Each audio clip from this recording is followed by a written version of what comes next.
بسم اللہ الرحمن الرحیم۔ ایاک نعبد و ایاک نستعین۔ میں ہوں حسن ریاض، آپ دیکھ رہے ہیں میرا یوٹیوب، ٹک ٹاک اور فیس بک چینل۔ میں آج جو بات کروں گا وہ بڑی امپورٹنٹ ہے آپ کے لیے۔ آپ لوگوں کو یہ کرنا ہوگا، اگر آپ لوگوں نے نہ کیا تو آپ کو آخرت میں اس کا جواب دینا ہوگا۔ آپ کو اس پر جواب دینا ہوگا کیونکہ یہ آپ کے سامنے یہ کچھ ہو رہا ہے۔ میں آپ کو بتاتا ہوں کون کون لوگ کیا کر سکتے ہیں۔ آپ بھی اپنے حصے کا کام کریں۔ آپ کو بھی چاہیے کہ آپ آواز اٹھائیں۔ آپ نے کیا کرنا ہے میں آپ کو بتاتا ہوں۔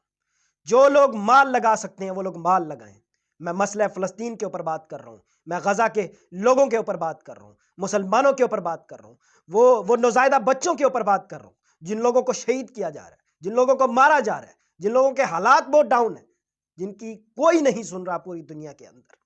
میں یہ کہوں گا جو لوگ جان لگا سکتے ہیں وہ لوگ جان لگا دیں، جو وقت لگا سکتے ہیں وہ لوگ وقت لگا دیں، جو بااختیار طبقے کو، جو پاکستان کے بڑے ادارے ہیں ان کو فکر مند کر سکتے ہیں وہ لوگ ان کو فکر مند کریں، جو اظہار یکجہتی کے لیے نکل سکتے ہیں، پرامن احتجاج کر سکتے ہیں، پوری دنیا میں وہ لوگ نکلیں، احتجاج کریں۔ پوری دنیا ایک دم شٹ ڈاؤن ہو جانی چاہیے۔ آپ لوگوں نے دیکھا ہے بنگلہ دیش کس حد تک پروٹیسٹ کر رہا ہے؟ کیا پاکستان میں کوئی ایسا پروٹیسٹ ہوا ہے؟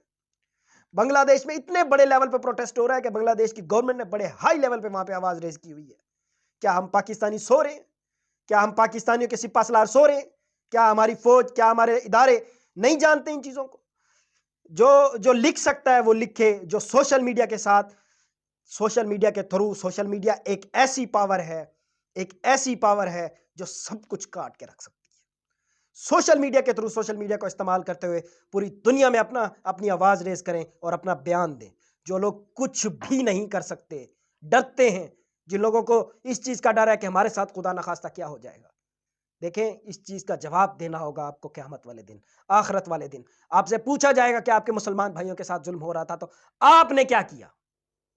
اگر آپ کچھ بھی نہیں کر سکتے تو ہاتھ اٹھائیں اور دعا کریں اس رب کی ذات سے، اور وہ ان کے لیے ایک آسان راستہ بنائے اور فلسطین کو ایک آزاد ریاست بنایا جائے۔ بیت المقدس میں جب لوگ عبادت کریں تو ان کی عبادت میں خلل نہ ڈالا جائے، ان پر حملے نہ ہوں، ان پر پتھراؤ نہ ہو، ان پر فائرنگ نہ ہو، ان پر شیلنگ نہ ہو۔ آپ اور مجھے یہ کام کرنا ہوگا، اور اس کام کی وجہ سے ہم پوری دنیا کو یہ بتا سکتے ہیں کہ ہم مسلمان ابھی زندہ ہیں، ہم مسلمانوں کے وارث ہیں، اور تا قیامت تک انشاءاللہ ہم رہیں گے۔